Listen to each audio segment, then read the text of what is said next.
Hello everyone, welcome to SSC complex. आज guys हम करते हैं 9 फरवरी 2021 की फर्स्ट शिफ्ट के एनटीपीसी सीवीटी 1 की आंसर की के सॉल्यूशन। अगर गाइज आप चैनल पे फर्स्ट टाइम है तो मैं आपको बता दूं, हम एनटीपीसी सीवीटी 1 की आंसर की के सॉल्यूशन कर रहे हैं। इसमें गाइज हम 45 प्लस वीडियो अपलोड कर चुका हूं मैं।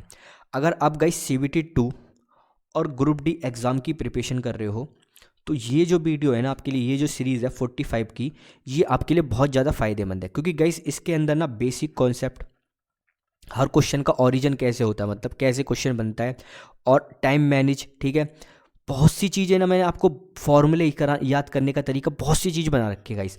आप देखोगे ना क्वेश्चन को करने का तरीका बहुत ज़्यादा इजी, किस तरीके से हम बहुत ज़्यादा मतलब कैलकुलेशन कम कर सकते हैं, कैलकुलेशन को भी हम कैसे इजी कर सकते हैं, तो इस तरीके से मैं क्वेश्चन को कराया। अगर आप इस सीरीज को देखते हो गाइस तो आपको बहुत ज़्यादा फायदेमंद रहेगा। और आप ये वाली सीरीज जो है, आप सीवीटी 2 और ग्रुप डी के अंदर ना आप इसमें 100% स्कोर कर सकते हो गाइस। ये बात मैं 100% कह सकता हूँ, आप इसके अंदर 100% स्कोर कर सकते हो अगर इस सीरीज को आप अगर फॉलो कर लो। क्योंकि गाइस क्या होता है, देखो हमारे एग्ज़ाम होते हैं एसएससी और कोई भी एग्ज़ाम होते हैं गाइस, ठीक है, इनका जो सिलेबस है ना ये रेलवे से थोड़ा डिफरेंट है। रेलवे से गाइस डिफरेंट है क्योंकि इसमें जो आता है ना रेलवे के अंदर कोऑर्डिनेट ज्योमेट्री की अच्छी खासी ज़्यादा वो मात्रा है, और स्टैटिक्स की है अच्छी खासी भाई। तो इनके जो क्वेश्चन आ जाते हैं ना, 3 से 4 क्वेश्चन आ जाते हैं, और यही जो भाई 3 से 4 क्वेश्चन हमारा कंपटीशन डिसाइड कर जाती है कि जो करने वाले बच्चे इनको कर जाते हैं और हम इनको नहीं कर पाते, ठीक है। तो आपको ना ये क्वेश्चन सीखने पड़ेंगे। तो कोऑर्डिनेट ज्योमेट्री और स्टैटिक्स का मैंने भाई बहुत ज़्यादा बेसिक डिटेल बताई है, और इसमें भाई ट्रिग्नोमेट्री के भी आप देखोगे ना तो बहुत अच्छा लेवल है ट्रिग्नोमेट्री का। तो अगर ये आप वीडियो फॉलो कर लोगे तो गाइस आपका एक सिंगल क्वेश्चन नहीं छूटेगा। तो अगर गाइस चैनल पे फर्स्ट टाइम है तो भाई चैनल को सब्सक्राइब कर देना और वीडियो को लाइक करना, और वीडियो को एंड तक देखना और बताना भाई कैसी आपको वीडियो लगी।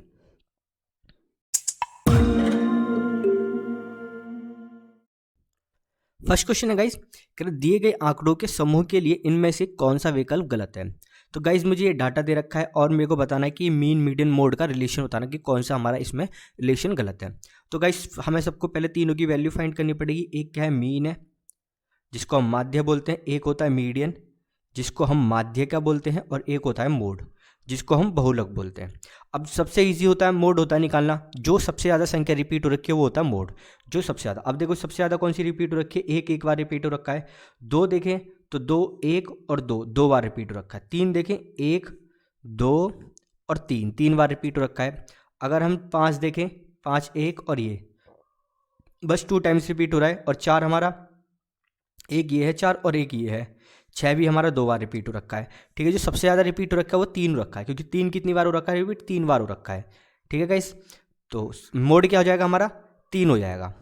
अब बात करते हैं किसकी, मीन की। मीन की क्या होता है, सबको ऐड करो और जितनी हमारे नंबर ऑफ संख्या है उनसे डिवाइड कर दो। मतलब इसका क्या होता है गाइस, ये होता है हमारी एक तरह से एवरेज, ठीक है। तो सबको ऐड कर देते हैं। तो सबको ऐड किया तो ये कितना हो गया, 1, 2, 3 और ये 6 हो गया, 6, 5, 11, 11 और 2 13, 13, 2 16, 16 और 16 हो गए, और 16 और 4 कितने हो गए हमारे 20, 20 और 12 32, और ये 40 हो गया यहाँ तक, ठीक है। 40 हो गया, और 40 और ये 9 कितना हो गया 49, 49 3 कितना हो गया हमारा 52। जो इसका टोटल सम है भाई क्या है हमारा 52 है। अब 52 है और ये कितनी संख्या है, 1, 2, 3, 4, 5, 6, 7, 8, 9, 10, 11, 12, 13 संख्या है। तो यहाँ से मेरा मीन कितना आ गया भाई 4। मेरे को एवरेज निकालना था तो मेरा मीन आ गया 4 आ गया। अब मेरे को क्या निकालना है, मीडियन। अब मीडियन क्या होता है गाइस, मीडियन के लिए हमें क्या, सबसे पहले हमें असेंडिंग ऑर्डर में लगाना पड़ता है, मतलब एक बढ़ते क्रम में, और जो संख्या मिड की होती है ना वो हमारा मीडियन होता है, ठीक है। तो पहले हम क्या लगाते हैं भाई यहाँ पे, तो 1, 2 कितनी बार है, 2 बार है। 3 कितनी बार है, 3 बार है, ठीक है। और फिर 4 कितनी बार है, 2 बार है गाइस। तो गाइस मैं केवल इतने नंबर ऑफ संख्या लगाऊंगा। अगर देखो 13 है मिड, और 13 का मिड कौन सा होगा, 13 का मिड होगा भाई 7। कैसे, देखो 6 तो यहाँ से हम अगर मैं करता हूँ यहाँ से, देखो 6 मैं यहाँ से हट साइड करता हूँ और 6 मैं यहाँ से साइड करता हूँ, ठीक है। तो मिड की संख्या जो बचती है ना वो हमारा क्या होता है, मीडियन। तो अगर देखो 6 साइड से कर दो तो बीच की संख्या कितनी हो जाएगी, देखो 6 यहाँ से साइड कर देता हूँ और 6 यहाँ से साइड कर देता हूँ, तो 7वीं संख्या है ना वो हमारी मिड हो जाएगी। तरीका क्या होता है, 13 है इसमें 1 ऐड कर दो, 14 हो गया, और इसको 2 से डिवाइड कर दो, जो 7th नंबर होगा वही हमारी मीडियन होगी। तो गाइस मेरे को 7th नंबर ही निकालना, मुझे क्या 12th नंबर नहीं निकालना, तो मैं 12th तक वैल्यू नहीं लिखूंगा, मैं 7th तक ही लिखूंगा। तो 1, 2 3 4 5 6 और 7, तो 4 हमारी क्या है, सातवां। तो गाइस क्या हो गया हमारा, 4 हो गया हमारा मीडियन। अब मेरे को मीन पता लग गया, मीडियन पता लग गया और मेरा यहाँ पे मोड पता लग गया। अब रिलेशन देख लेंगे। तो गाइस कह रहा माध्य और बहुलक इक्वल है, तो भाई ये 4 है और ये 3 है, तो ये नॉट इक्वल है। तो ये वाला आंसर हमारा होगा, क्योंकि जो हमसे कह रहा है कौन सा विकल्प गलत है। तो स्टेटमेंट जो गलत है ना गाइस, ये वाला है। अगर इसको देखें, हमारा माध्य 4 है और माध्य का 4 है, हाँ भाई ये बिल्कुल हमारा सही है। और देखें बहुलक क्या है, बहुलक हमारा 3 है और माध्य का हमारा 4 है। ऑब्वियसली 4 हमारा बड़ा है 3 से, और ये कितना है, 4 है और ये 3 है, तो यहाँ भी हमारा 4 ग्रेटर है। तो ठीक है, ये तीनों स्टेटमेंट भाई सही है और ये वाली स्टेटमेंट गलत है। तो आंसर क्या हो जाएगा हमारा यहाँ पे, ए। नेक्स्ट क्वेश्चन करते हैं, कह रहा 5 अंकों वाली एक संख्या में सैकड़े के स्थान पर मौजूद अंक 2 है और इकाई के स्थान पर मौजूद अंक सैकड़े के स्थान पर मौजूद अंक से दुगना है।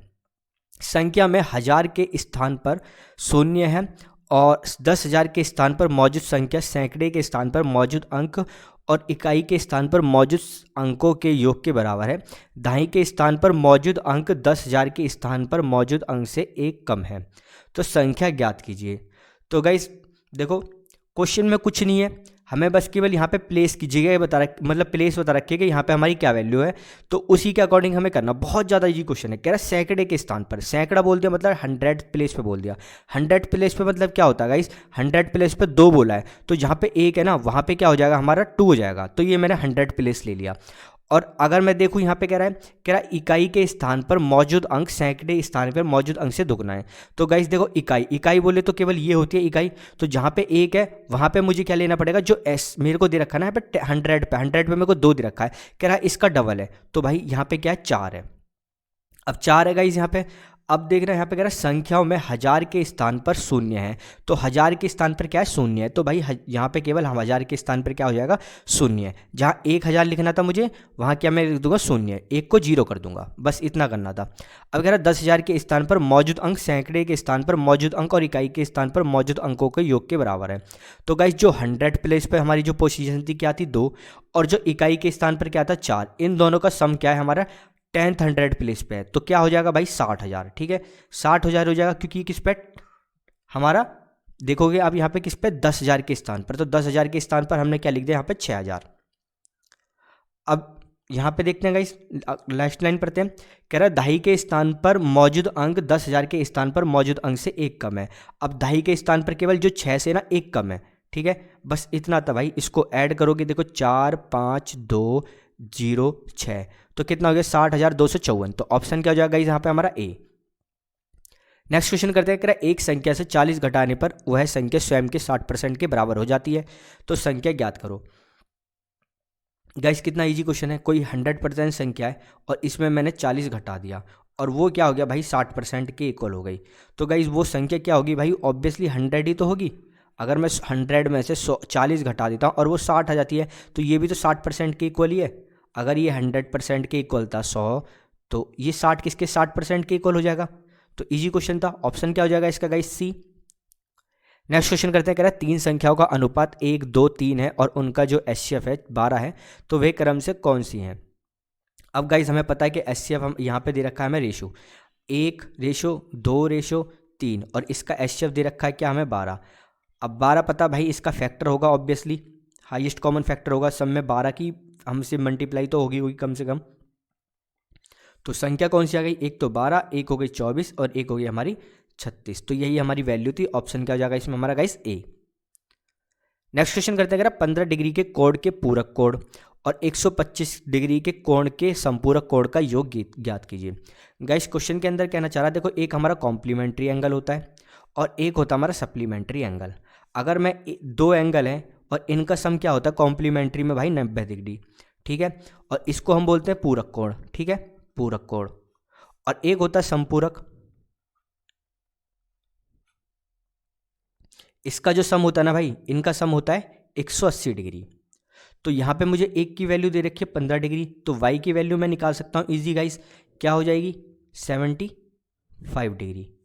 और एक की मुझे यहाँ पे 125 डिग्री दे रखी है, तो एक की वैल्यू क्या हो जाएगी यहाँ पे गाइस, क्या हो जाएगी हमारी 55 डिग्री। ठीक है, अब कह रहा है इन दोनों का सम क्या है, ठीक है, इन दोनों का योग बताना है। तो कितना भाई 130 डिग्री। बस इतना ही क्वेश्चन था, इजी। तो ऑप्शन क्या हो जाएगा यहाँ पे हमारा डी। नेक्स्ट क्वेश्चन करते हैं, किसी संख्या के 3/7 के 1/4 का 2/5वां हिस्सा 15 के बराबर है, उस संख्या का आधा इनमें से किसके बराबर होगा। बहुत इजी क्वेश्चन है गाइस, केवल जो क्वेश्चन के अंदर बोल रहा है हमें वही स्टेप को फॉलो करना है। मैंने मान लिया मेरे को कोई संख्या x है और कह रहा है इसका 3/7 का 1/4 का 2/5वां हिस्सा। हमें पता है k की जगह मल्टीप्लाई होता है, तो मैंने मल्टीप्लाई लिखता रहा। और ये किसके बराबर है, 15 के बराबर है। ठीक है, सॉल्व करते हैं तो गाइज ये कितना हो गया, 5 आ गया। और इसको 2 से काटा तो यहाँ पे 2 आ गया। तो यहाँ पे क्या हो गया भाई, यहाँ से x की यहाँ पे लिख देते हैं, इन सबको मैं प्रोडक्ट में ले जाता हूँ। तो ये 5 हो गया और ये 2 पंजे 10 हो गया और ये हो गया 7। तो कितना हो गया भाई यहाँ से 50 और ये 7, 350। तो x की वैल्यू कितनी आ गई, 350। अब कह रहा इस x का आधा बता दो, तो भाई मैं इसको भी डिवाइड कर देता हूँ। तो 2 से डिवाइड किया तो कितना आ गया हमारा 175 आ गया। तो आंसर क्या हो गया गाइज यहाँ पे हमारा ए। नेक्स्ट क्वेश्चन करते हैं गाइज, कह रहा एक खुददार विक्रेता अपने सभी सामान का मूल्य क्रय मूल्य से 50% अधिक अंकित करता है और अंकित मूल्य पर 25% की छूट प्रदान करता है। उसे लगता है कि फिर भी 25% का लाभ होगा। इस बिक्री पर उसे होने वाला वास्तविक लाभ ज्ञात करो। इस लाइन का कुछ भी मतलब नहीं है गाइस क्वेश्चन के अकॉर्डिंग। ठीक है, इस लाइन का कुछ भी मतलब नहीं है। अगर देखो 100 की चीज़ उसने खरीदी और उसने उसे 50% अंकित मूल्य से मतलब एक्स्ट्रा पे किया करा, तो 150 रुपये उसने उसको बना दिया इस पर। ठीक है, ये कॉस्ट प्राइस हो गया, ये मार्केट प्राइस हो गया। ठीक है, अंकित मूल्य हो गया। अब उसने 150 पे कितने परसेंट का ऑफ किया, उसने 25% का ऑफ किया। ठीक है, 25% का ऑफ किया तो भाई कितना हो जाएगा, तो 25% का ऑफ मतलब 75 पे वैल्यू बिक रहा है। ठीक है, तो यहाँ से आप अगर निकालोगे, ये 3 हो गया, ये 2 हो गया, और यहाँ से भाई कितना हो गया 3 और 2, और ये 75 थी। यहाँ से मैं इसको करता हूँ, ये कितना हो गया 37.5। ठीक है, 37.5 हो गया। और इसकी मल्टीप्लाई यहाँ पे करोगे, 3 पंजे 15 और 3 सत्ते 21 का 2 और 3 तिया 9 और 2 11। तो गाइस जो वैल्यू बेची जाएगी ना, वो क्या होगी हमारी cost price, sorry selling price क्या होगी 112.5। तो 100 की चीज़ थी तो कितना फ़ायदा हुआ भाई, केवल 12.5 रुपये का। ठीक है, तो 12.5% का फ़ायदा होगा, क्योंकि मैं हमेशा 100 मान के चलता हूँ। जितना भी हमारी 100 से ज़्यादा होती है ना वैल्यू, तो उतना परसेंट में ही मानता हूँ। तो ऑप्शन क्या हो जाएगा गाइस यहाँ पे हमारा सी। नेक्स्ट क्वेश्चन करते हैं, वह छोटी से छोटी संख्या ज्ञात कीजिए जिसे 294 से गुणा करने पर प्राप्त संख्या एक पूर्ण वर्ग होगा। तो गाइस इसके हमेशा क्या है, एलसीएम फैक्टर निकाल लो। तो फैक्टर निकालने का क्या तरीका है, एलसीएम से निकाल लेते हैं। तो इजी तरीका, हम एलसीएम लेते हैं। तो 2 से मैंने इसको डिवाइड करा तो कितना 1 आ गया, 4 आ गया और 7 आ गया। अब यहाँ मैं इसे 7 से डिवाइड करता हूँ तो ये कितना आ गया 2 आ गया और 1 आ गया। फिर 7 से डिवाइड करा, ये 3 आ गया। फिर 3 से डिवाइड कर दिया तो 1 आ गया। तो अगर देखोगे 2 × 3 × 7 × 7 इसके क्या है, फैक्टर है। अब मुझे वो संख्या मल्टीप्लाई करनी है जो केवल सिंगल है। अगर देखो 7 तो पेयर में है, ठीक है, 2 अभी सिंगल है, तो एक 2 की मल्टीप्लाई कर देता हूँ। ठीक है, 2 मेरा पेयर में हो जाएगा। एक 3 है, 3 की मल्टीप्लाई कर देता हूँ तो 3 हो गया। तो मैंने किस किस की मल्टीप्लाई करी, एक 2 की करी और एक 3 की मल्टीप्लाई करी। तो 2 तिया 6, तो मैंने भाई 6 की मल्टीप्लाई कर दी। तो ऑप्शन क्या हो जाएगा यहाँ पे डी। अब देखो क्यों करी, क्योंकि मुझे इसको एक क्या बनाना है, एक वर्ग बनाना है। तो भाई अगर वर्ग बनाना है तो अगर देखो ये केवल एक इसका यहाँ पे रूट लेता हूँ तो ये किसका स्क्वायर हो जाएगा। तो एक ये 2 ले लेता हूँ और पेयर में से एक 3 ले लेता हूँ। अगर रूट से बाहर आती है तो एक 7 आ जाती है। तो ये कितना हो गया 7 या 21 दूनी कितना हो गया 42। ये 42 का स्क्वायर हो गया अगर मैं इसकी 6 से मल्टीप्लाई कर देता हूँ। नेक्स्ट क्वेश्चन करते हैं, कह रहा cosec inverse theta plus cosec inverse theta का मान ज्ञात कीजिए जब हमारी x की वैल्यू 1 से छोटी है, सॉरी 1 से छोटी है, 1 की बराबर है। तो गाइज यहाँ पे मैं आपको बताता हूँ, देखो यहाँ पे कुछ नहीं है, बस ये वाली वैल्यू आपको पता होनी है। जो सेक इनवर्स जो थीटा होता है प्लस कॉसेक इनवर्स थीटा होता है ना, ये ना हमारी वैल्यू क्या होती है π/2। इसकी वैल्यू जो होती है हमारी π/2 होती है। इसको याद रखना, बस इतना ही है भाई क्वेश्चन। और जब इसकी वैल्यू π/2 है, 90 है, और यहाँ पे मैं इसकी वैल्यू π/2 रख देता हूँ, बस यहाँ पे π/2 रख देता हूँ, तो cos π/2 कितना होता है 0। ठीक है, cos 90 की वैल्यू जो होती है ना गाइस, वो होती है हमारी 0 होती है। तो आंसर क्या हो गया यहाँ पे हमारा गाइस डी। बस क्वेश्चन के अंदर इतना ही था कि हमें सेक इनवर्स थीटा और कॉसेक इनवर्स थीटा की हमें गाइस यहाँ पे वैल्यू पता होनी चाहिए थी। नेक्स्ट क्वेश्चन करते हैं, कह रहा है एक रेलगाड़ी है 75 किलोमीटर की एक सामान चाल से चल रही है। इस रेलगाड़ी द्वारा 250 किलोमीटर की दूरी तय करने में लगने वाला समय ज्ञात करो। तो भाई कितना इजी क्वेश्चन है। अब डिस्टेंस है और डिस्टेंस अपॉन में स्पीड किसके होती है भाई, टाइम के इक्वल होती है। ठीक है, अब मुझे टाइम ही निकालना था। डिस्टेंस कितना दे रखा है 250 किलोमीटर, स्पीड कितना दे रखा है 75 किलोमीटर। डिवाइड करता हूँ तो ये कितना हो गया भाई, 25 से काटता हूँ ये 10 हो गया, और ये कितना हो गया हमारा 3 हो गया। तो 3 आने के बाद, ठीक है, हाँ 3 आ गया, तो ये कितना हो गया भाई 3 सही 1/3। ठीक है, तो 3 आवर तो है ही अब भाई, 3 आवर तो है ही, और 60 से मल्टीप्लाई कर दी तो यहाँ से हमारे मिनट्स आ गए, तो 20 मिनट हो गए। 3 घंटे 20 मिनट का डिस्टेंस लगेगा, टाइम लगेगा। तो ऑप्शन क्या हो गया गाइस यहाँ पे हमारा डी। नेक्स्ट क्वेश्चन करते हैं, एक घंटे की घड़ी के घंटे की सुई वाली और मिनट वाली सुई के वेगों का अनुपात ज्ञात करो। तो गाइज यहाँ पे वेग जो होता है ना वो स्पीड ही होता है। ठीक है, वैसे इसको हम बोले फिजिक्स की टर्म में तो ये क्या होती है हमारी वेलोसिटी होती है। ठीक है, तो वेलोसिटी है, बस यहाँ पे हमें क्या स्पीड ही बोल देंगे गाइज इसको। तो अगर यहाँ पे बात करते हैं, देखो एक हमारी घड़ी है और 1 घंटे की सुई होती है और 1 मिनट की सुई होती है। ठीक है, तो मिनट की सुई में यहाँ पे लेकर जाता हूँ, सॉरी अगर यहाँ पे लगाता हूँ ये आवर्स की सुई लगा देता हूँ और ये मिनट की सुई लगाता हूँ। तो गाइस अगर मैं एक आवर्स बाद देखता हूँ, 4 जब टाइम बजेगा, ठीक है, तो 1 घंटे में 4 की सुई तो यहाँ आ जाएगी। ठीक है, जो आवर्स की सुई है ये यहाँ पर जाएगी, और जो मिनट की सुई है गाइस वो क्या 12 पे आ जाएगी, तो वो पूरा डिस्टेंस कवर कर लेगी ना एक बार में। कितना 12 डिस्टेंस, तो मिनट की सुई कितना डिस्टेंस ट्रेवल किया भाई, उसने 12 गई, 12 से स्टार्ट हुई और 12 तक ही आ गई। ठीक है, और जो आवर्स की सुई है वो 3 पे थी और वो उसने केवल 4 पे डिस्टेंस किया, तो उसने केवल डिस्टेंस ट्रेवल किया 1। तो गाइज यही हमारा स्पीड का रेशियो होता है। ठीक है, यही जो डिस्टेंस होती है ना गाइज, अगर देखो यहाँ पे डिस्टेंस का जो फॉर्मूला होता है क्या होता है, स्पीड इंटू टाइम। ठीक है, स्पीड इंटू टाइम, तो ये क्या होता है भाई स्पीड के डायरेक्टली प्रोपोर्शनल होती है। जितना डिस्टेंस है उतना हमारी स्पीड के डायरेक्टली प्रोपोर्शनल है। तो डिस्टेंस की ज़्यादा वो है हमारी वो है भाई डायरेक्टली प्रोपोर्शनल। तो यहाँ से जो हमारा क्या आएगा यहाँ पे, तो आवर्स की जो सुई है इसका जो वो है स्पीड है और मिनट की है, तो आवर्स का 1 हो जाएगा, मिनट का कितना हो जाएगा 12, तो 1:12 आ जाएगा, क्योंकि पहले मेरे से आवर्स का पूछ रखा है तो आवर्स का मैं पहले लेके आ जाऊंगा गाइस। तो ऑप्शन क्या हो जाएगा गाइस यहाँ पे हमारा बी। नेक्स्ट क्वेश्चन करते हैं, कह रहा है एक रेफ्रिजरेटर के आइस कंपार्टमेंट की बीमाई 8 सेंटीमीटर, 5 सेंटीमीटर, 4 सेंटीमीटर, यदि प्रत्येक आइस क्यूब की भुजा की माप 2 सेंटीमीटर, तो इनमें से कितनी आइस क्यूब रखी जा सकती है। गाइस क्वेश्चन के अंदर कह रहा है कि एक जो रेफ्रिजरेटर की है उसका जो कंपार्टमेंट है वो हमें दे रखा है यहाँ पे 8 सेंटीमीटर और 5 और 4 सेंटीमीटर, और जो कह रहा है जो आइस क्यूब का जो साइज है वो कितना है 2x2x2। तो कह रहा है कितनी हमें वो रखी जा सकती है इसके अंदर आइस क्यूब। तो गाइस ऑब्वियसली क्या होता है इसका वॉल्यूम दोनों के वॉल्यूम के इक्वल होता है। ये क्यूब है और ये क्यूबॉइड की फॉर्म में है। ठीक है, तो वॉल्यूम ऑफ क्यूबॉइड और वॉल्यूम ऑफ क्यूब रखा जाएगा इक्वल। तो अगर मैं इसको यहाँ से देखूँ 8 × 5 × 4 और ये 2 से 2 काट देता हूँ। ठीक है, ये कितना हो जाएगा 8 हो जाएगा, और ये n, तो 8 से 8 काटा तो भाई नंबर ऑफ कितने हो गए, नंबर ऑफ क्यूब कितने बनेंगे 20 बनेंगे। ठीक है, तो यही मेरा आंसर था। ऑप्शन क्या हो जाएगा यहाँ पे हमारा सी। नेक्स्ट क्वेश्चन करते हैं, कह रहा है निम्न के समीकरण का हल कीजिए। कुछ नहीं है, केवल इसको वैल्यू को सॉल्व करना है। अगर देखो मैं यहाँ पे एलसीएम ले लेता हूँ, इस वाली संख्या पे मैं एलसीएम ले लेता हूँ, तो क्या हो गया भाई यहाँ से 30 हो गया, और 30 हो गया तो यहाँ पे क्या हो गया हमारा 5x हो गया, सॉरी 6x हो गया यहाँ पे, और ये कितना हो गया 5y हो गया, और यहाँ पे देखिए ये कितना है हमारा 5x + 6y, और यहाँ पे क्वेश्चन मार्क जो हमें वैल्यू निकालनी है। तो गाइस क्या करता हूँ मैं 30 को मैं इधर ही लेके जाता हूँ, क्वेश्चन मार्क की तरफ ले जाता हूँ, थोड़ा सा इजी बैठ जाएगा।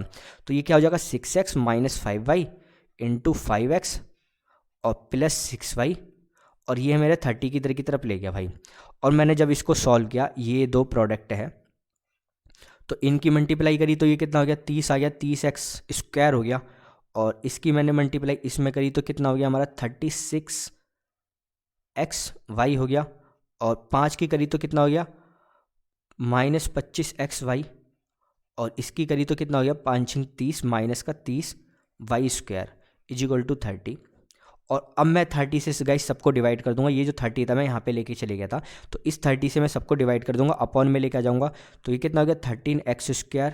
अगर मैं यहाँ पे देखो इसको, ये 13 है +36xy -25xy -30y² जो क्वेश्चन मार्क है यहाँ पे मेरे को वैल्यू जो फाइंड करनी है। तो अब मैं 30 से सबको डिवाइड कर दूंगा तो ये क्या हो जाएगा x² हो जाएगा, और ये कितना हो जाएगा 36 अपॉन में एक्स वाई कितना होता है भाई। तो एक काम करते हैं ना 36 और इसको मैं डिवाइड कर लेता हूँ डायरेक्ट। तो यहाँ से सॉरी माइनस कर लेता हूँ, यहाँ पे कितना हो जाएगा हमारा प्लस का 11 एक्स वाई। तो यहाँ पे भी इसके 30 है हो गया हमारा, ठीक है। और यहाँ पे भी 30 था, ठीक है। तो ये 30 से 30 डिवाइड हो गया और ये यहाँ पे क्या -30y² अपॉन में 30 था। तो इस 30 से भी ये चले गया। तो गाइस वैल्यू क्या आ गई हमारी x² प्लस 11xy अपॉन में 30 माइनस y²। ये इसका हमारी वैल्यू गाइस। तो आंसर क्या हो जाएगा यहाँ पे गाइस हमारा, देखें तो डी आंसर होगा। नेक्स्ट क्वेश्चन करते हैं गाइस। कह रहा 5% वार्षिक चक्रवृद्धि ब्याज की दर पर लिए गए 1025 के ऋण को 2 वर्ष में चुकाने हेतु किए जाने वाला वार्षिक भुगतान की राशि ज्ञात करें। गाइस ये इंस्टॉलमेंट का क्वेश्चन है, ठीक है। किसका क्वेश्चन है, इंस्टॉलमेंट का क्वेश्चन है। इंस्टॉलमेंट कह रहा हमें हर ईयर कितनी इंस्टॉलमेंट पे करनी है। 2 साल के लिए हमने 1025 रुपये ऋण लिया है, तो हर साल कितनी इंस्टॉलमेंट पे करनी है। तो गाइस देखो क्या होता है, इसका डायरेक्ट फार्मूला बताता हूँ। देखो प्रिंसिपल मल्टीप्लाई, अब देखो 100 रुपये लिए थे तो इंटरेस्ट में जो 5% देना पड़ेगा, तो कितना हो गया 105। रेशो कितना आ गया 20:21 का, ठीक है। तो बस भाई ये ध्यान रखना 20 तो 21 2 साल के लिए 21 हो गया। और यहाँ पे क्या रहता है, एक तो देखो 20 रहता है डिवाइड में, और 20 + 21 × 41। तो ये डायरेक्ट याद रखना भाई, ठीक है। इसको मैंने इससे डिवाइड किया तो कितना आ गया 25, और इसको मैंने इससे डिवाइड किया तो ये कितना हो गया 5/4। और ये 41 441 हो गया 21 का स्क्वायर × 5 अपॉन में 4। इसको और सॉल्व करते तो ये कितना हो गया 5 और 5 चौक 20 और 5 चौक 20, तो 2205 हो गया हमारा। 4 से इसको डिवाइड किया तो ये हमारा 5 × 5 हो गया, और ये 1 को डिवाइड कर 4 को यहाँ से 1 हो गया, और ये हो गया हमारा 25। तो हमारी जो इंस्टॉलमेंट है कितनी है भाई 551.25 रुपये, ठीक है। तो ऑप्शन क्या हो जाएगा गाइस यहाँ पर हमारा डी। अब गाइस देखो मैं आपको यहाँ पे बेसिक चीज़ समझाता हूँ। क्वेश्चन को समझना, थोड़ा सा माइंड लगाना, लॉजिक लगाना। देखो CI है, CI का मतलब क्या होता है, इंटरेस्ट पे आपको इंटरेस्ट पे करना होता है। इंटरेस्ट पे भी आपको इंटरेस्ट हमारा लगता है, चक्रवृद्धि ब्याज का मतलब ये होता है। अब इंटरेस्ट पे इंटरेस्ट लगता है। अगर मान लो गाइस उसने क्या लिया 1025 रुपये उसने लिए, 5% उसने इंटरेस्ट दिया, तो अब कितने रुपए हो गए भाई 1025 का अगर मैं देखूँ 10% किसके इक्वल होगा 102.5 के। 5% किसके इक्वल होगा, मैं इसका जस्ट हाफ कर देता हूँ तो 51, और 5 का आधा करा तो कितना हो गया 25। तो मैं इसको रुपए को ऐड कर देता हूँ। देखो 1025 में, और मेरे को जो इंटरेस्ट लगा के कितना हो गया भाई मेरा, ऐड करता हूँ सॉरी 102 125 है तो 51.25 यहाँ पे ऐड होगा। तो ये हो गया हमारा 0.25, और ये 6 और 7, और कितना हो गया हमारा 1076.25 रुपये, ठीक है।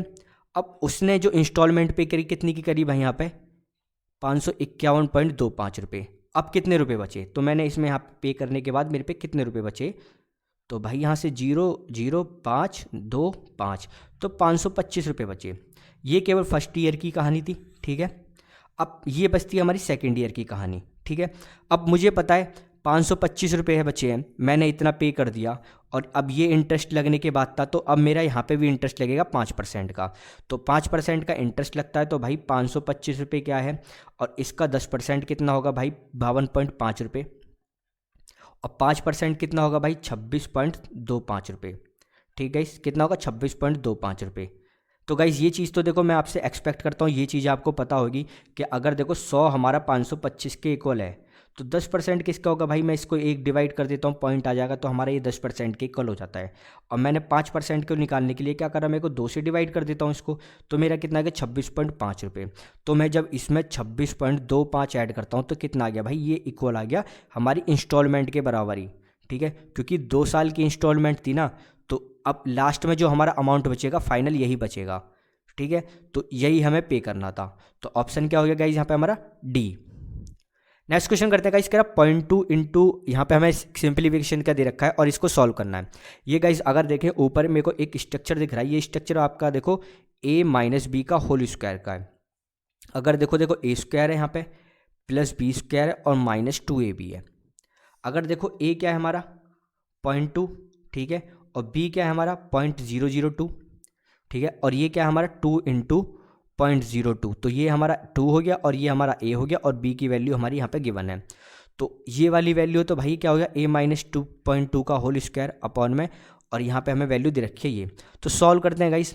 देखो ये 0.2 है और ये क्या है हमारा -0.02 अपॉन में होल स्क्वायर, ठीक है। अपॉन में हमारा 0.36 चल रहा है।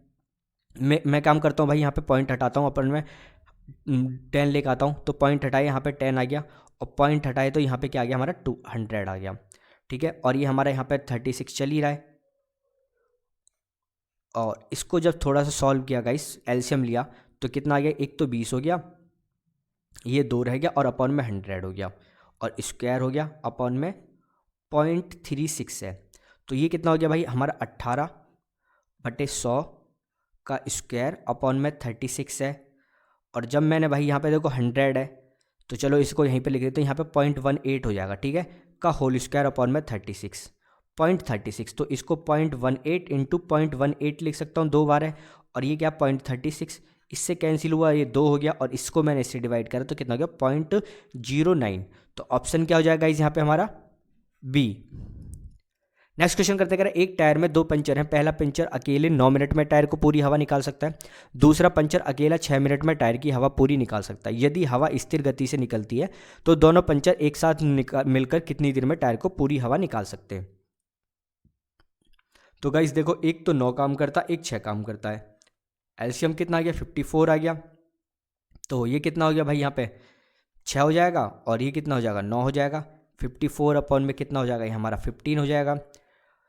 इसको डिवाइड करते हैं, 3 से डिवाइड कर लेते हैं, तो ये कितना आ गया 3 से आ गया 18, 54 होता है, और ये हो गया 5 से डिवाइड करा तो कितना हो गया 3 सही 3/5, 3 सही 3/5। ऑप्शन क्या हो जाएगा गाइस हमारे यहाँ पे बी। नेक्स्ट क्वेश्चन करते हैं गाइस, कह रहा ए बी से 50% कार्य कुशल है। सी एक दिन में ए और बी द्वारा एक साथ मिलकर किए गए एक कार्य का आधा कार्य करता है। सी अकेले किसी कार्य का 40 दिन में पूरा करता है। ए बी और सी को एक साथ मिलकर उस कार्य को पूरा करने में कितना समय लगेगा। गाइस क्वेश्चन समझना, देखो ए और बी, अगर भाई ए 100% काम करता है तो बी कितना करेगा 150, इससे 50% अधिक। तो यहाँ से रेशो निकालो, 2:3 आ गया। अब सी की बात करते हैं, तो सी जो काम करता है, जो ए और प्लस बी जो काम करते हैं, मतलब 3 और 2, इसका आधा काम करता है, ठीक है। तो ए की बी की सी की कैपेसिटी कितनी आ गई 2.5 आ गई। तो यहाँ से मैं इसको रेशो निकालूँ तो 2 से मल्टीप्लाई कर देता हूँ सबको, तो ये कितना आ गया भाई 6, ये कितना हो गया 4, और ये कितना हो गया 5। 2 से मल्टीप्लाई करने का मतलब मेरा था केवल पॉइंट हटाना। अब 6, 5, 4 आ गया। कह रहा सी अकेले किसी कार्य को 40 दिन में पूरा करता है। अगर सी 5 की कैपेसिटी से किसी काम को 40 दिन में पूरा करता है, तो ये तीनों मिलकर भाई कितना काम करते हैं, तो 6, 4, 10, 15, 15 काम करते हैं। तो ये आ गया हमारा 3 और 40/3, 40/3 बोले तो भाई कितना हो गया 13 सही 1/3, ठीक है। तो ऑप्शन क्या हो गया गाइस यहाँ पे हमारा डी। इजी क्वेश्चन था। नेक्स्ट क्वेश्चन करते हैं, कह रहा वह छोटी से छोटी संख्या ज्ञात कीजिए जिसे 1300 में जोड़ दिए जाने पर प्राप्त संख्या पूर्ण वर्ग हो जाए। 1300 भाई, अगर 1300 के पास देखो मैं स्क्वायर किसका है, तो भाई 30 का स्क्वायर कितना होता है 900, और 40 का स्क्वायर कितना होता है 1600। तो इसके बिटवीन ही है भाई, ठीक है, इनके बिटवीन ही आएगा। अब 1300 देखे भाई, अगर देखे मैं 35 का स्क्वायर देखूँ तो कितना होता है 4 × 12 और 25 1225, इससे एक्स्ट्रा ही है। तो 36 का देखते हैं भाई, 36 का देखो 30 मेरे को पता है कि किसकी वैल्यू है, पर जो एग्जाम में हम किस तरीके से करें भाई, ठीक है, एग्जाम में किस तरीके से करें वो मैं आपको अप्रोच बता रहा हूँ। तो देखो 36 का जो स्क्वायर होता है वो 1296 होता है। नहीं पता भाई तो निकाल लेते हैं। देखो यहाँ पे ए स्क्वायर वाला फॉर्मूला लगाते हैं और बी स्क्वायर और 2ab वाला फॉर्मूला, देखो कितना ईजी होता है। 3 का स्क्वायर 9, 6 का स्क्वायर 36, और 3 × 18 और 3 दूनी 36 हो गया, ये 2ab होता है। तो भाई ये 6 हो गया, इसको ऐड करा 3 से, इसमें कितना हो गया 39, और इससे करा तो 1296 आ गया, ठीक है। तो ये भी हमारा स्क्वायर नहीं हो सकता 36, क्योंकि 1300 से कोई बड़ी वैल्यू होगी, तो यहाँ पे हो जाएगा 37। अब 37 की वैल्यू है भाई 100% 37 की वैल्यू होगी। अब 37 की वैल्यू तो मेरा आंसर हो जाएगा क्या यहाँ पे बी। क्यों होगा, क्योंकि जो 7 का जो अब यहाँ पे यूनिट डिजिट है 7, अब 7 का स्क्वायर करूँगा तो कितना होता है भाई 49, लास्ट में 9 आएगा, और 9 केवल एक ही ऑप्शन में है, ठीक है। तो आंसर क्या हो जाएगा यहाँ पे बी। बाकी 37 का आप स्क्वायर निकाल लो भाई, क्या होता है 3 × 3 9 और 7 × 7 49, और 3 × 7 21 और 2 42, ये कितना हो गया 9, और ये 4 कितना हो गया 6, और ये कितना हो गया हमारा 13, तो कितना हो गया 1369। तो हमें 69 ऐड करना था केवल, ठीक है, 300 में 69 ऐड करना था, और मैंने यूनिट डिजिट से इसको पकड़ लिया था। नेक्स्ट क्वेश्चन करते हैं गाइस। कह रहा साइन इनवर्स हमारा 1/√2 का दे रखा है और कह रहा है इसकी वैल्यू फाइंड करो।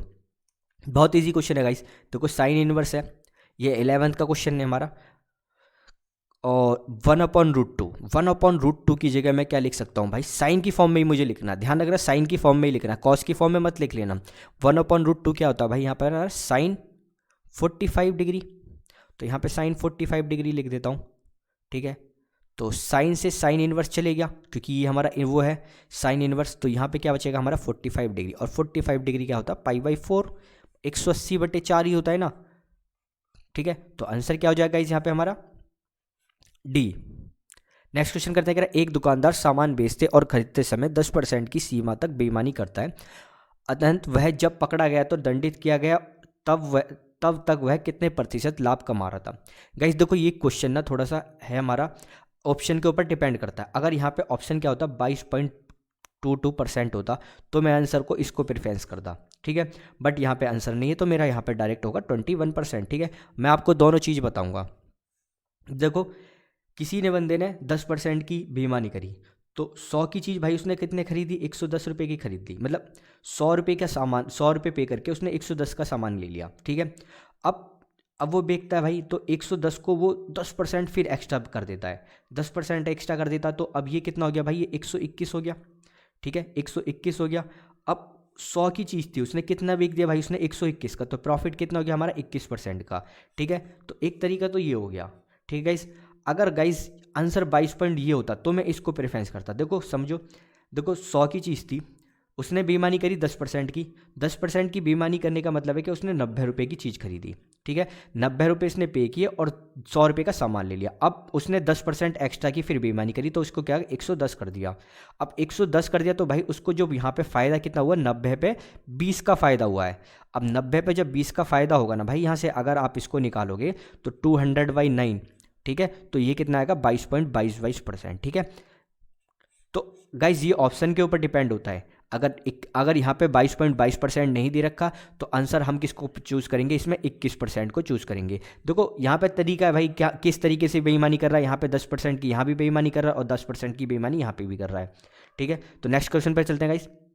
कह रहा है किसी वस्तु का 60% लाभ और 6% हानि पर बेचने पर प्राप्त विक्रय मूल्य का अंतर 104 है, वस्तु का क्रय मूल्य ज्ञात करो। गाइज देखो एक 7% प्रॉफिट पे बेची गई है और एक 6% हानि पर बेची गई है, दोनों का डिफरेंस देखोगे, मतलब ये 107 पर बेची गई होगी 7% प्रॉफिट पे, और ये कितनी पे बेची गई होगी 94% पे। अगर इन दोनों का डिफरेंस देखोगे कितना होता है 13% होता है, ठीक है, 6 और 7 13 होता है। अब 13 की वैल्यू जो दे रखी है गाइस, कितनी दे रखी है 104, ठीक है। अब मेरे से 100% की वैल्यू पूछ रहा है, तो इजी है भाई, 104/13 और इंटू 100, तो कितना हो गया यहाँ से हमारा 800 रुपये। 800 रुपये उसका क्या था भाई, कॉस्ट प्राइस था। तो ऑप्शन क्या हो जाएगा यहाँ पे हमारा, क्रय मूल्य, वहाँ क्रय मूल्य ही पूछा, तो ऑप्शन क्या हो जाएगा यहाँ पे हमारा सी। नेक्स्ट क्वेश्चन करते हैं गाइस। कह रहा है त्रिभुज ABC में A का मान C के मान से 12 डिग्री अधिक है, B का मान C के मान का 4 गुना है, और कोण ABC के मान का क्रम से क्या होगा। तो गाइस अगर देखोगे यहाँ पे A और C और B, ठीक है, अगर मैं यहाँ पे x मानता हूँ तो C के मान से कितना भाई 12 हमारा अधिक है, 12 अधिक है, तो यहाँ पे हमने इसको 12 अधिक मान लिया, तो कितना हो गया, A का मान C के मान से 12 डिग्री अधिक है, तो ये x + 12 हो गया, और ये क्या है भाई इसके 4 गुना है, ठीक है, ये हो गया हमारा 4x।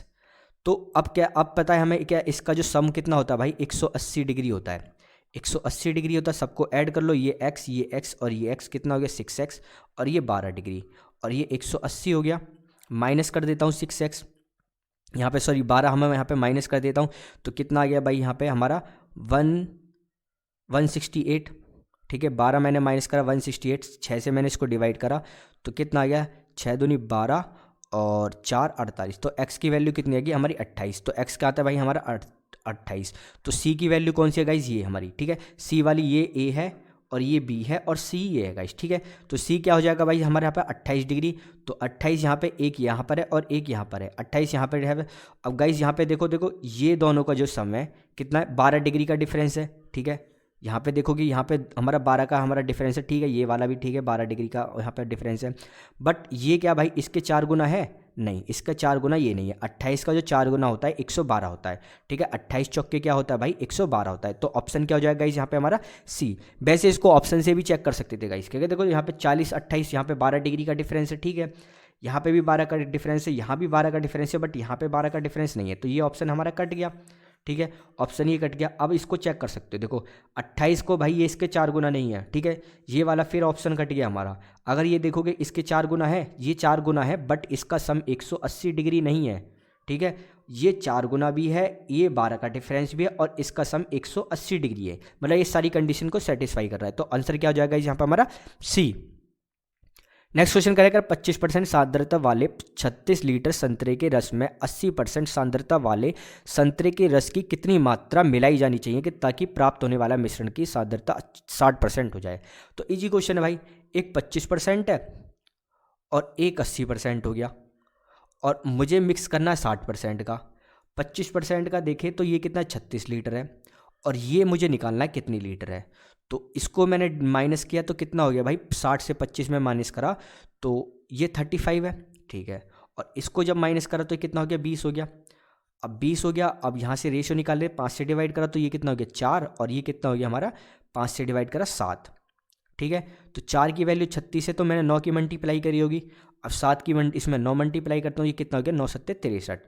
तो भाई जो 60% की जो मात्रा थी, इसमें हमें 60% वाले में 80% की जो मात्रा मिलानी है वो मिलानी है मेरे को 63 लीटर।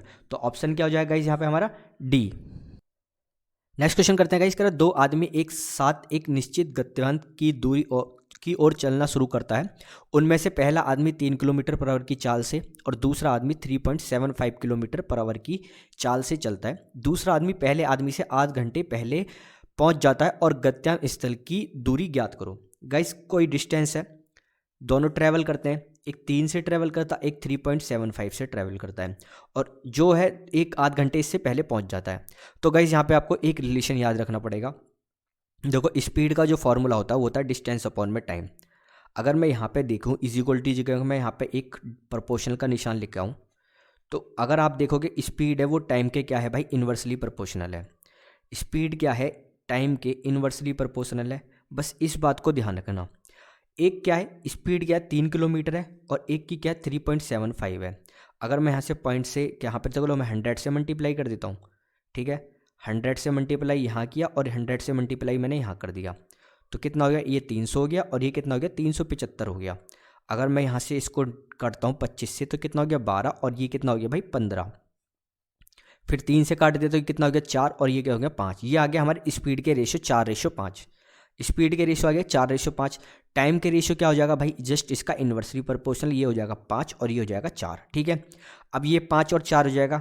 अब क्वेश्चन के अंदर कह रहा है कि इन दोनों को जो डिफरेंस है वो कितना है 30 मिनट का, ठीक है। डिफरेंस 30 मिनट का है, ये 30 मिनट पहले पहुंच जाता है तो 3.75 की से जा रहा है, तो भाई ये कितना हो जाएगा 2 घंटे। 30 मिनट से मैं इसकी मल्टीप्लाई करूंगा क्योंकि आध घंटे से करूंगा, 2 की मल्टी 4 से, तो कितना हो जाएगा 2 आवर्स। तो ये इसने 2 आवर्स में डिस्टेंस ट्रेवल किया, इसने 2.5 आवर्स में डिस्टेंस ट्रेवल किया, ठीक है। तो भाई 2.5 आवर्स में डिस्टेंस ट्रेवल किया, ठीक है। तो निकाल लो भाई, 3 है और 5/2, ठीक है। मल्टीप्लाई करा तो कितना हो गया 2.5, तो कितना हो गया 3 दूनी 3 पंजे 15 का 1, 3 दूनी 6, तो 7.5 किलोमीटर का डिस्टेंस था। इजी क्वेश्चन था गाइस, तो ऑप्शन क्या हो जाएगा यहाँ पर हमारा ए। नेक्स्ट क्वेश्चन करते हैं, कह रहा है यदि 1 दर्जन दर्पणों से भरा एक गत्ता गिर जाता है, इनमें से कौन सा टूटे हुए दर्पण और ना टूटे हुए दर्पणों की संख्या का अनुपात हो सकता है। गाइस इंपॉर्टेंट क्वेश्चन लगा लो इसके ऊपर। क्वेश्चन देखने में इजी लग रहा होगा आपको, तो बट जब इसमें ना बहुत ज़्यादा कन्फ्यूजन होती है, मतलब आपका यहाँ पे बेसिक क्लियर है ना गाइस, तो आपको इस क्वेश्चन को कर सकते हो। देखो 12 है, 1 दर्जन में 12 होते हैं। अब 12 होते हैं भाई, तो मुझे इसमें ऑप्शन देखना है कौन सा ऑप्शन हो सकता है। तो 12 भाई किस पेयर में टूट सकता है। अगर मैं पेयर में देखूँ देखो 12, अगर मैं यहाँ पे देखूँ 3 और 5, ठीक है, और ये कितना है 10। अगर मैं 12 से 5 को डिवाइड करता हूँ तो क्या ऑब्वियसली फ्रैक्शन में नंबर आएगा, ठीक है। 2 पॉइंट जो भी आएगा हमारा कितना आएगा 4 आएगा, ठीक है, 2.4 आएगा। बट जब भी डिवाइड करोगे ना इससे फ्रैक्शन में नंबर नहीं आना चाहिए, जिससे फ्रैक्शन में नंबर नहीं आए ना हमारा आंसर नहीं आए, वही हमारा इसका आंसर है। तो 10 से डिवाइड करोगे मतलब तो कितना आ जाएगा 1.2, तो ये भी नहीं हो सकता। अगर 11 से ये 4 और 7 11 से डिवाइड किया तो क्या ये हो सकता है, ये भी नहीं हो सकता। अगर इससे डिवाइड करो, ठीक है, 6, तो 12/6 कितना आ गया 2। तो भाई यही हमारा आंसर है। क्यों? क्योंकि जो हमारे टूटे हैं ना, जो टूटे हैं वो देखो टूटे हुए दर्पण, और जो ना टूटे हुए दर्पण वो है हमारा 5:1। तो 5:1 में अगर 2 से मल्टीप्लाई करूँ तो कितना हो जाएगा 10 और 2, ठीक है, 10 और 2 कितने होते हैं 12, ठीक है। अगर यहाँ पे आप देखोगे तो पॉइंट में आता, और पॉइंट में भाई फ्रैक्शन नहीं निकाल, यहाँ पे हम नहीं निकाल सकते, तो आंसर क्या हो जाएगा गाइस यहाँ पे हमारा डी। नेक्स्ट क्वेश्चन करते हैं निम्नलिखित में से कौन सा कथन सत्य है, ठीक है गाइस। तो चेक करते हैं, तो भाई पूर्ण संख्या क्या होता है, यहाँ पे इंटीजर होता है, इंटीजर होता है। और ये क्या होता है भाई हमारा नेचुरल नंबर, नेचुरल नंबर होते हैं। अब कह रहा प्रत्येक पूर्ण संख्या प्राकृतिक संख्या होती है, बिल्कुल गलत, क्योंकि इसमें भाई क्या होते हैं 0 1 2 3 4, और ये क्या होता है भाई -1 माइनस, यहाँ से क्या 0 से स्केल होता है इसका 1 2 3 4, ठीक है, और -1 -2 -3 कुछ भी वैल्यू यहाँ के अंदर हो सकती है। तो भाई नेचुरल नंबर इसके अंदर हो सकते हैं, बट ये जो सारे हैं ना, सारी प्राकृतिक पूर्ण संख्या नेचुरल नंबर कभी नहीं हो सकती। सारे नेचुरल नंबर जो हमारे इंटीजर जरूर हो सकते हैं। तो ये वाली स्टेटमेंट तो गाइज हमारी गलत है, ठीक है। तो अब देखते हैं प्रत्येक पूर्णांक परिमेय संख्या होती है, तो गाइज ये बिल्कुल सही है। जो प्रत्येक पूर्णांक इंटीजर होता है, अब इंटीजर को हम भाई p/q की फॉर्म में लिख सकते हैं, बिल्कुल लिख सकते हो। जैसे अगर -3 है तो इसको मैं -3/1 लिख सकता हूँ, अगर 3 है इसको मैं 3/1 लिख सकता हूँ, 4 है 4/1 लिख सकता हूँ। तो ये वाली स्टेटमेंट हमारी बिल्कुल सही है। अगर प्रत्येक परिमेय संख्या रेशनल नंबर पूर्णांक होती है, तो भाई ये वाली स्टेटमेंट हमारी गलत है, ठीक है। तो ऑप्शन क्या हो जाएगा इस यहाँ पे हमारा केवल सी। नेक्स्ट क्वेश्चन करते हैं, कंपनी ए के लिए वर्ष 2015 से 16 तक उत्पादन में कितने % की कमी हुई। तो भाई 2016 में और 15 में, 2015 और 16 में एक ही देखते हैं। तो ए कौन सा हमारा, ये ब्लू वाला, तो 5 से 4 हो गया, नुकसान कितना हुआ, एक का नुकसान हुआ, तो कितना हो जाएगा भाई हमारा 20% हो जाएगा, ठीक है, 20% हो जाएगा। तो ऑप्शन क्या हो जाएगा इस यहाँ पर हमारा सी। नेक्स्ट क्वेश्चन करते हैं गाइस, कह रहा किसान का निरूपित करने वाला वृत्तखंड के लिए केंद्र कोण का मान लगभग कितना है। अब किसान का निकालना है भाई, किसका, किसान का कितना है 11%, 11%। अगर मैं देखूँ भाई 1 डिग्री का कितना होता है 3.6 होता है, 3.6 डिग्री होता है। तो भाई 10 डिग्री का कितना हो गया 36 हो गया, और 1 डिग्री का मुझे पता है 3.6 हो गया, तो ऐड करो तो कितना हो गया 39.6 डिग्री हो गया। 11% की वैल्यू कितनी आ गई 39.6 डिग्री। अब कह रहा नियर बताना है, तो क्या हो जाएगा आंसर भाई नियर 40 डिग्री, ठीक है। लास्ट क्वेश्चन है गाइस, कह रहा कौन सी शाखाओं में वर्ष 2016 के दौरान हुए हैंडबैग का उत्पादन उस वर्ष के दौरान सभी शाखाओं में कुल उत्पादन के औसत के निकटतम था। तो भाई 2016 की बात करते हैं, तो 16 में कितने 30 40 30 और 37.5 और 25 सबको ऐड करते हैं, तो कितना हो गया भाई 30 40 30 तो 100 हो गए, ठीक है, और 37.5 और 25 कितने होते हैं 62.5, ऐड करा तो कितना हो गया 162.5। अब 5 में भाई 5 नंबर है, 5 से डिवाइड कर दिया B5 में ये, तो एक हमारे एवरेज आ जाएगा एक उसका, तो यहाँ से डिवाइड करा तो कितना आ गया हमारा 3 और 2 और 0.5 32.5, ठीक है।